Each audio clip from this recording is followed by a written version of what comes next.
स्वागत छ हजुरलाई मेरो च्यानल जस्ट लर्न नीटमा। हामीले हिजो चाहिँ अङ्कगणितको सिम्पल इन्ट्रेस्टको एउटा हिसाब हेरेको थियौँ र यसको बारेमा बुझेको थियौँ। अब त्यसकै अर्को हिसाबहरू हेरौँ। एक दुईवटा अरू हिसाब गर्दा हाम्रो कन्फ्युजनहरू पनि नहट्ने गर्छ, त्यही भएर अरू एक दुईवटा हिसाब हेरौँ र अगाडि बढौँ।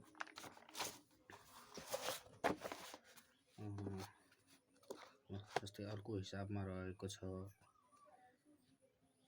मानौँ रामले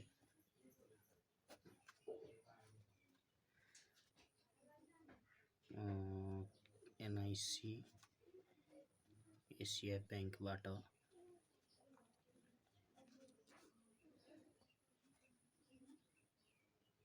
केही रकम 9%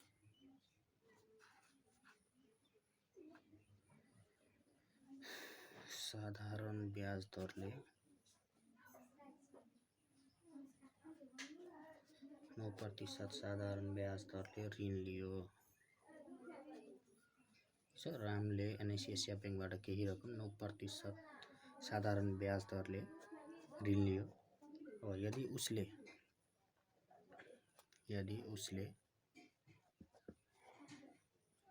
6 वर्षको अन्त्यमा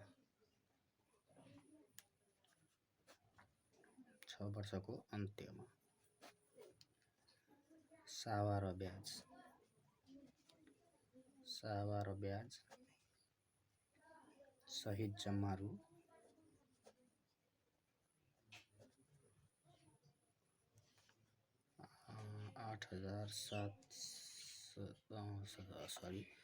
87,780 तिर्दछ भने रामले बैङ्कबाट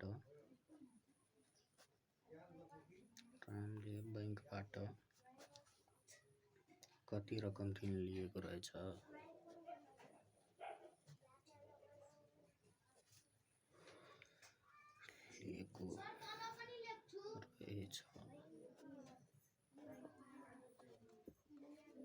यसमा के भनेको छ?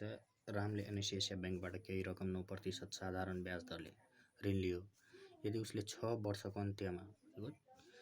अन्त्यमा सावा र ब्याज सहित जम्मा रु 87,780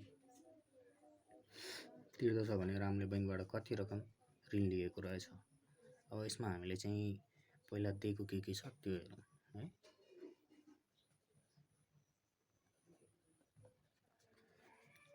रामले एनआइसी एसिया ब्याङ्कबाट केही रकम, केही भनेको अब सावा जस्तै केही रकम हामीले थाहै छैन भनेको टोटल रकम सावालाई इङ्ग्लिसमा के भन्छ? प्रिन्सिपल। पी केही रकम अब थाहा छैन भने एक्स मानौँ है। प्रतिशतमा जहिले के हुन्छ? ब्याज दर R, rate R equal to कति दिएको छ? 9%। समय कति भनेको छ? 6 वर्ष। समय टी बराबर 6 वर्ष। 6 वर्ष र अरू एउटा के दिएको छ? सावा र ब्याज सहित जम्मा रु भनेको सावा र ब्याज दुइटै जोडेर दियो भने मिश्र धन भन्न सकिन्छ। यो मिश्र धन हो। ए बराबर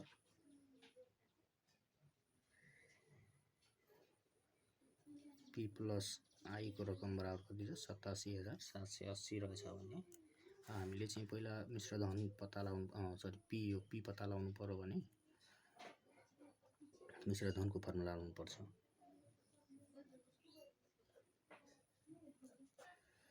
मिश्र धनको फर्मुला त हामीलाई थाहा छ होला, A equal to P plus I. P दिएको छैन भने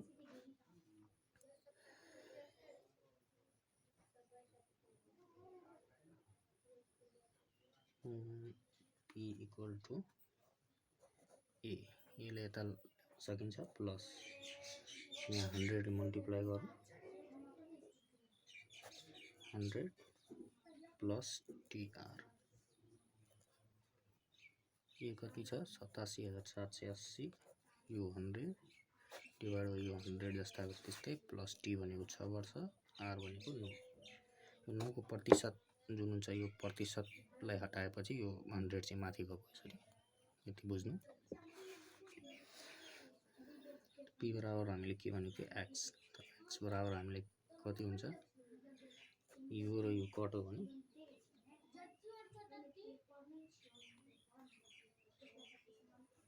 87780 डिभाइड बाई 6 × 9 गरेपछि 54।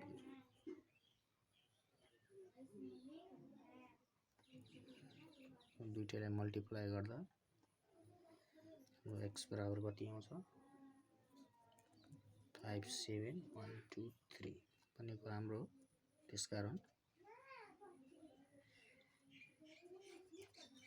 केही रकम बराबर कति रहेछ हाम्रो 57,000। यसको चाहिँ 6 वर्षमा हामीले लास्टमा 87,780 तिर्नुपर्छ है।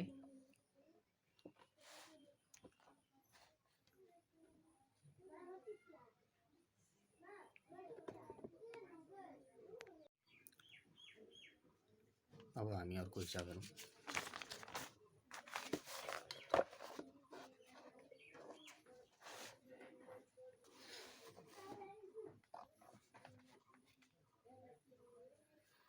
जस्तै एउटा टी भनेको समय निकाल्ने एउटा हिसाब हेरौँ।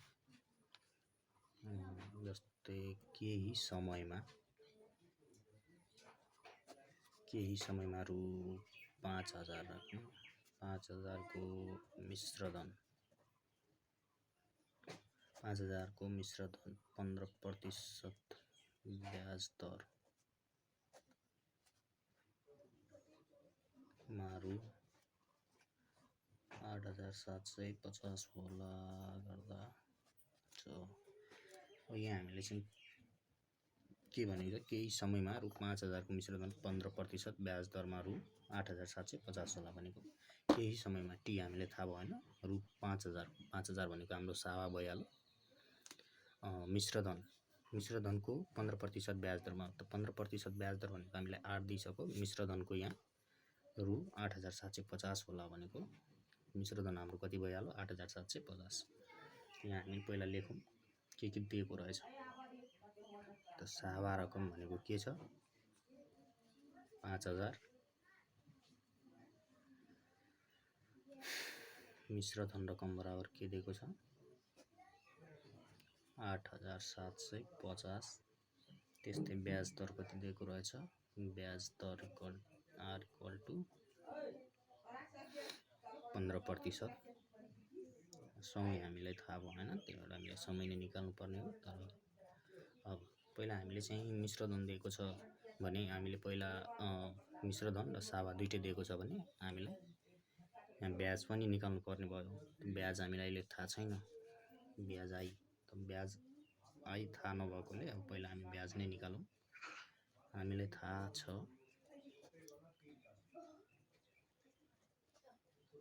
के भने मिश्रधनको फर्मुला के हुन्छ मिश्रधन A बराबर P + I हुन्छ हैन P + I। ए हामीलाई थाहा छ 8,750 P पनि हामीलाई थाहा छ है + I। हामीले चाहिँ मिश्रधनमा यो सावा घटाउँदा चाहिँ इन्ट्रेस्ट आइहाल्छ। 8,750 - 5,000 गर्दा हाम्रो 3,750 हुन्छ। यो हाम्रो ब्याज भइहाल्यो। अब हामीले चाहिँ मेन के निकाल्नु पर्ने थियो समय। प्रश्नले पनि त्यही भनेको छ के निकाल्ने समय निकाल्ने। यहाँ के लेख्नुपर्छ अब सूत्र अनुसार जाउँ हामी।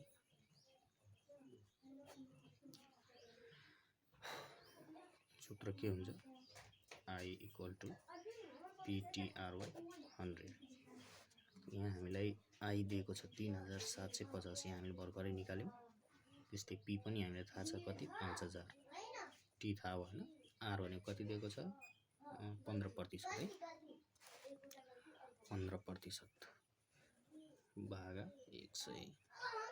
अब 3,750 यो 0 यो दुईटा 0 यो दुईटा 0 काटौँ। अब मल्टिप्लाई गर्न हामीलाई सजिलो हुन्छ 15 5 जा 75 75 अनि यो 0 मल्टिप्लाई बाई टी। अब के हुन्छ यहाँ मल्टिप्लाईमा छ भने यता आयो भने डिभाइडमा जान्छ 3750 डिभाइड बाई 750 टी। अब हामी भागा 75 ले यसलाई 3750 लाई भागा गर्दा चाहिँ कति आउँछ 5।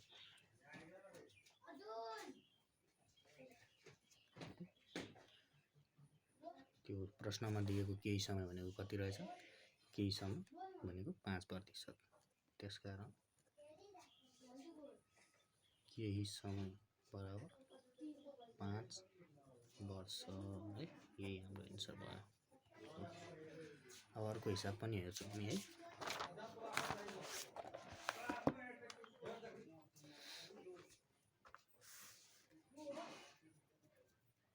अर्को हिसाब हेर्दा हामी ल अलिक अब दिमाग घुमाउने प्रश्न हेरौँ। जस्तै कुनै रकम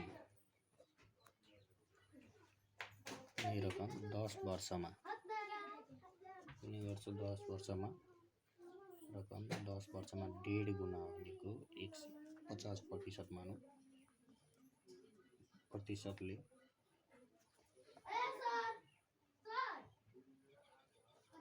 वृद्धि भएछ भने वार्षिक ब्याज दर कति हुन्छ? यो प्रश्नमा के भनेको छ, कुनै रकम 10 वर्षमा 1.5 गुना 150%ले वृद्धि भएछ भने वार्षिक कति हुन्छ? 150 लेखौँ है, 150 गुना। त्यहाँ हामीले चाहिँ पहिला के गर्नुपर्छ, एजुम गर्नुपर्छ है। अब कुनै रकम त हामीले थाहा छैन, त सावा बराबर हामीले कति मान्नु पर्यो, x मानौँ है। 10 वर्षमा भनेको टाइम पनि दिएको रहेछ, समय कति छ 10 वर्ष। 10 वर्षमा वृद्धि भएर पनि वर्षमा 1.5 गुनाले बढेको छ, कुनै रकम बढेको छ भने 10 वर्षमा के हुन्छ, ब्याज र मूल आएर 10 वर्षमा चाहिँ 150%ले बढ्यो भने यसलाई मिश्रधन भनौँ हामी है, मिश्रधन।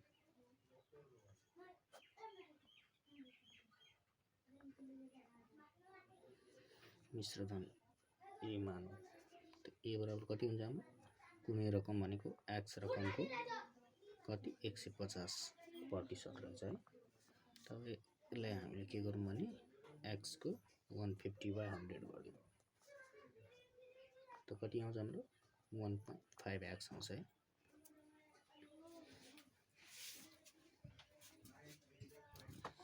अब मिश्रधन पनि आयो, अब हामीले चाहिँ के निकाल्न सकिन्छ, आई पनि निकाल्न है।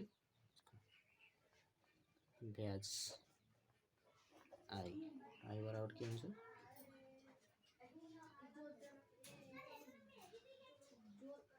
ए minus P.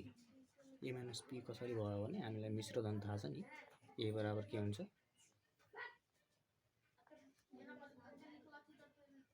P minus I हुन्छ, सरी पी प्लस आई हुन्छ। यसलाई नै हामीले चाहिँ पीलाई यता ल्याएको, सरी आईलाई, र एलाई चाहिँ उता लगेको, त्यही भएर चाहिँ ए माइनस पी गरेको। अब यहाँ हामीले चाहिँ के दिएको रहेछ, ए पनि दिएको रहेछ भने ए कति छ 1.5x, पी कति छ x है। आई हामीलाई के छ निकाल्नु पर्ने थियो, त्यही गरेर 1.5x यता प्लसमा चाहिँ यता आयो भने यो माइनसमा x जान्छ, यता आई बराबर कति हुन्छ 1.5 मा एउटा गयो भने 0.5x है। समय हामीले कति दिएको छ भने 10 वर्ष छ। तब हामीले चाहिँ सब कुरा थाहा भइहाल्यो, पी पनि भयो, टी पनि भयो, र आर पनि भयो है। सरी आर भएन है, रेट पनि निकाल्नु पर्ने भयो। यसमा चाहिँ हामीले रेट निकाल्नु पर्ने भयो भनेको। अब सूत्रमा जाउँ, सूत्र अनुसार ब्याज I equal to PTRY 100। I हामीले अहिले भर्खरै कति निकालेको थियौँ, यहाँ छ 0.5x 0.5x। P हाम्रो x भयो, T भनेको 10 वर्ष, R हामीलाई अहिले थाहा छैन, डिभाइड बाई 100 है। अब यो 100 ले चाहिँ यसलाई गुणा गर्दा चाहिँ कति आउँछ, 50x हुन्छ। यता चाहिँ 10x भयो, 10x इन्टु R भयो है। अब के हुन्छ, यता मल्टिपल हुन्छ, यता आउँछ भने डिभाइडमा जान्छ, 50x divide by 10x equal to R। R equal to हाम्रो कति आयो, 10 5%। हाम्रो रेट कति रहेछ, ब्याज दरको रेट, वार्षिक ब्याज दरको रेट भने 5% है। यसरी बुझ्यौँ। ल आज हामी यतिकै गरौँ।